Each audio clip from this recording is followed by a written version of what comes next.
ನಮಸ್ಕಾರ ಸ್ನೇಹಿತರೆ, ನಾಳೆ ಮೇ 15 ಶುಕ್ರವಾರ. ನಾಳೆಯಿಂದ 44 ವರ್ಷ ಈ 7 ರಾಶಿಯವರಿಗೆ ಹಣದ ಸುರಿಮಳೆಯೇ ಸುರಿಯುತ್ತೆ. ಬಂಗಾರದ ದಿನಗಳು ಆರಂಭವಾಗ್ತಾ ಇದ್ದು ಮಾತೆ ಮಹಾಲಕ್ಷ್ಮಿ ದೇವಿಯ ಕೃಪಾಶೀರ್ವಾದ ನಿಮ್ಮ ಮೇಲೆ ಇರಲಿದೆ. ಹಾಗಾದ್ರೆ ಆ ಅದೃಷ್ಟವಂತ ರಾಶಿಗಳು ಯಾವುವು, ಅವುಗಳಿಗೆ ಏನೆಲ್ಲ ಲಾಭ ಸಿಗುತ್ತೆ ನೋಡೋಣ.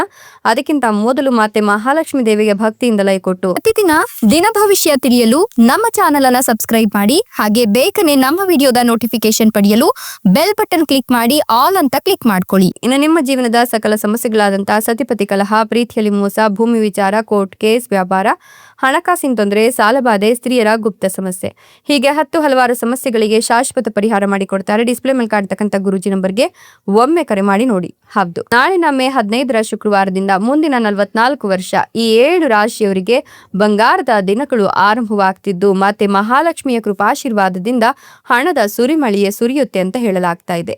ಈ ರಾಶಿಯವರ ಜೀವನದಲ್ಲಿ ಇನ್ಮುಂದೆ ಎಲ್ಲವೂ ಕೂಡ ಒಳಿತಾಗ್ತಾ ಹೋಗುತ್ತೆ. ಈ ರಾಶಿಯವರು ವೈಭವ ಪ್ರೇರಿತ ಜೀವನವನ್ನ ನಡೆಸ್ತಾರೆ ಅಂತ ಹೇಳಬಹುದು. ಇಷ್ಟು ದಿನ ಅನುಭವಿಸಿದಂತ ಪ್ರತಿಯೊಂದು ಕಷ್ಟ ನಷ್ಟಗಳಿಗೂ ಕೂಡ ಇದೀಗ ಒಂದು ಪರಿಹಾರ ಅನ್ನೋದು ಸಿಗ್ತಾ ಹೋಗುತ್ತೆ.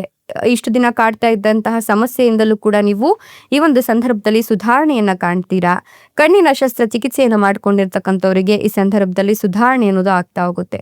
ವಸ್ತ್ರಗಳ ಖರೀದಿಯಲ್ಲಿ ವಿಶೇಷ ರಿಯಾಯಿತಿ ಸಿಕ್ಕಿ ಲಾಭ ಪಡೆದುಕೊಳ್ತೀರಾ. ಮಾನಸಿಕ ಸ್ಥಿತಿ ಹತೋಟಿಗೆ ತರುವಲ್ಲಿ ಶ್ರಮದ ಅಗತ್ಯ ಇದ್ದು ನಿರುದ್ಯೋಗಿಗಳಿಗೆ ಲೆಕ್ಕಪತ್ರಗಳ ಜವಾಬ್ದಾರಿ ನೋಡುವ ಕೆಲಸ ಸಿಗುವ ಸಾಧ್ಯತೆ ಕೂಡ ಇದೆ. ಪ್ರಾಮಾಣಿಕವಾಗಿ ಹಾಗೂ ನಿಷ್ಠೆಯಿಂದ ಕೆಲಸ ಕಾರ್ಯದಲ್ಲಿ ತೊಡಗಿಸಿಕೊಂಡಲ್ಲಿ ನಿಧಾನವಾಗಿ ಯಶಸ್ಸು ಪ್ರಾಪ್ತಿಯಾಗುತ್ತೆ. ಕೃಷಿ ಪ್ರದೇಶವನ್ನ ವ್ಯವಸ್ಥಿತ ರೀತಿಯಲ್ಲಿ ಇಟ್ಕೊಳ್ಳೋಕೆ ತೀರ್ಮಾನಿಸೋದ್ರಿಂದ ಉತ್ತಮ ಲಾಭವನ್ನ ಕಂಡುಕೊಳ್ತೀರಾ. ಎಲೆಕ್ಟ್ರಾನಿಕ್ ಕ್ಷೇತ್ರದಲ್ಲಿರ್ತಕ್ಕಂಥವರಿಗೆ ವ್ಯಾಪಾರ ವ್ಯವಹಾರಗಳಲ್ಲಿ ಆದಾಯ ಇದ್ದು ಬಂಧುಗಳ ಮನೆಯ ಸತ್ಕಾರ ಕೂಟಗಳಲ್ಲಿ ಸಕ್ರಿಯವಾಗಿ ಭಾಗವಹಿಸ್ತೀರಾ.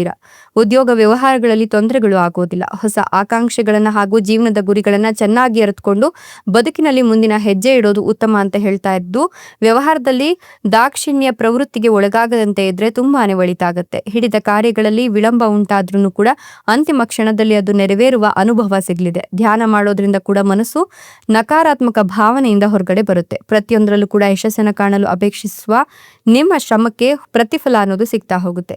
ಮಾಡಿದ ತಪ್ಪುಗಳು ಪುನರಾವರ್ತನೆಯಾಗದಂತೆ ಎಚ್ಚರಿಕೆಯನ್ನು ವಹಿಸಿದ್ರೆ ನೀವು ಜೀವನದಲ್ಲಿ ಸಾಕಷ್ಟು ನೆಮ್ಮದಿ ಹಾಗೂ ಲಾಭವನ್ನ ಕಾಣ್ತೀರಾ.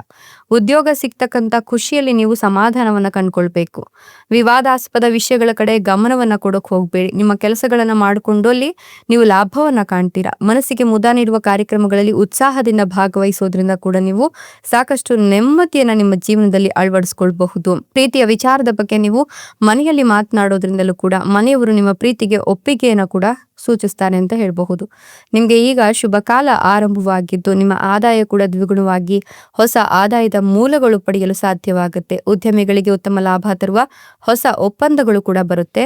ಸಂಬಂಧಗಳು ಮತ್ತು ಜಂಟಿ ಉದ್ಯಮಗಳ ಮೂಲಕ ನೀವು ಅತ್ಯುತ್ತಮ ಫಲಿತಾಂಶಗಳನ್ನು ಪಡ್ಕೊಳ್ತೀರಾ. ಹೂಡಿಕೆಗಳಿಂದ ನೀವು ಉತ್ತಮ ಲಾಭವನ್ನು ಪಡೆಯಲು ಸಾಧ್ಯವಾಗುತ್ತೆ. ಈ ಸಮಯದಲ್ಲಿ ನೀವು ಬಹಳಷ್ಟು ಹಣವನ್ನ ಕೂಡ ಉಳಿಸ್ತೀರಾ. ಇಷ್ಟೆಲ್ಲ ಲಾಭ ಮತ್ತು ಅದೃಷ್ಟವನ್ನು ಪಡಿತಿರ್ತಕ್ಕಂಥ ಅದೃಷ್ಟವಂತ ರಾಶಿಗಳು ಯಾವುವು ಅಂತ ನೋಡೋದಾದ್ರೆ ಮೀನ ರಾಶಿ, ಕನ್ಯಾ ರಾಶಿ, ವೃಷಭ ರಾಶಿ, ಧನುರ್ ರಾಶಿ, ತುಲಾ ರಾಶಿ, ವೃಶ್ಚಿಕ ರಾಶಿ, ಮಿಥುನ ರಾಶಿ. ಇವುಗಳಲ್ಲಿ ನಿಮ್ಮ ರಾಶಿ ಇದ್ದರೂ ಇಲ್ಲದಿದ್ದರೂ ಓಂ ನಮೋ ಮಾತೆ ಮಹಾಲಕ್ಷ್ಮಿ ದೇವಿಯೇ ಅಂತ ಕಮೆಂಟ್ ಮಾಡಿ. ಧನ್ಯವಾದಗಳು.